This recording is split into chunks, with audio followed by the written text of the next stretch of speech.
unfortunately, we'll have to start dropping bombs again.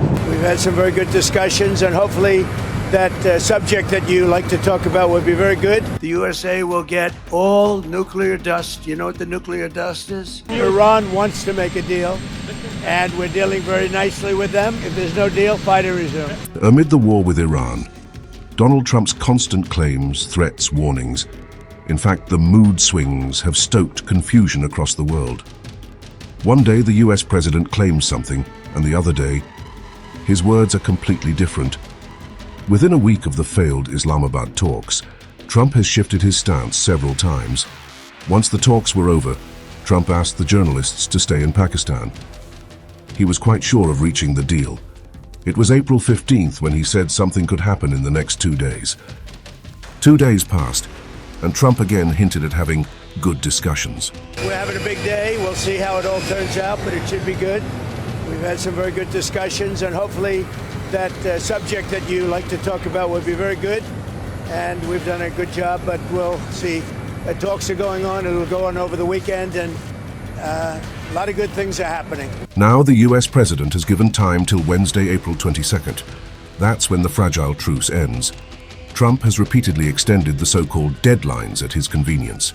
Though he claims to be the peacemaker, his words and actions differ. When asked about extension of the ceasefire, Trump talked about dropping bombs. Again. If you don't have a deal by Wednesday when the ceasefire ends, will you extend the ceasefire or will I don't know. Maybe not. Maybe I won't extend it. Okay. But the blockade is going to remain.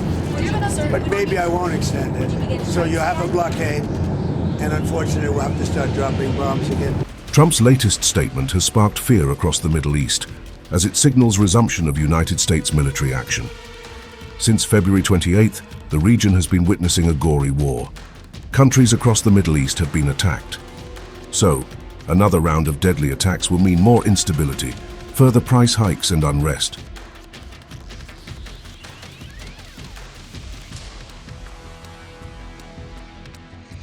There was a little relief when Iran announced that the strait reopens completely.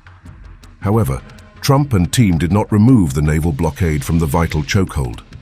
Trump boasted on Truth Social, made several social media posts within hours, held interviews. Then came Tehran's counter. Iran's parliament speaker, Mohammad Bagher Ghalibaf, opposed the US Navy's blockade.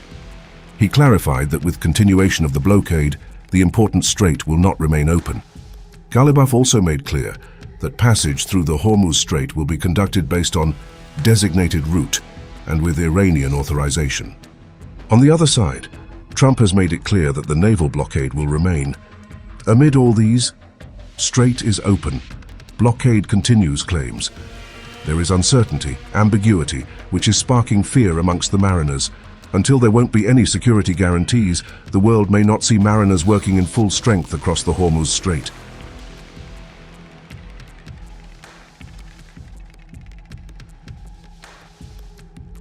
The next round of talks between the US and Iran may begin on April 20th, several reports suggest.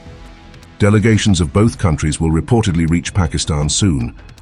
Notably, Islamabad has offered to go to all lengths to secure a deal.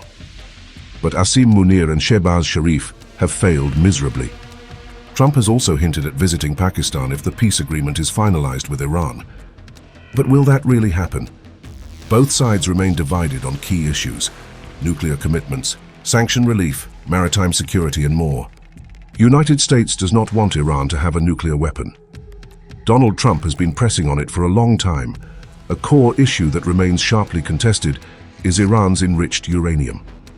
Trump claimed that Tehran agreed to hand it over to the United States, but these claims were rejected in no time by Iran's foreign ministry.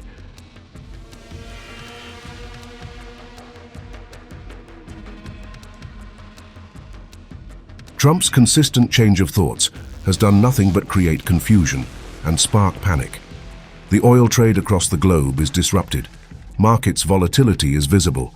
Traders are keeping their fingers crossed, hoping that the war may end soon.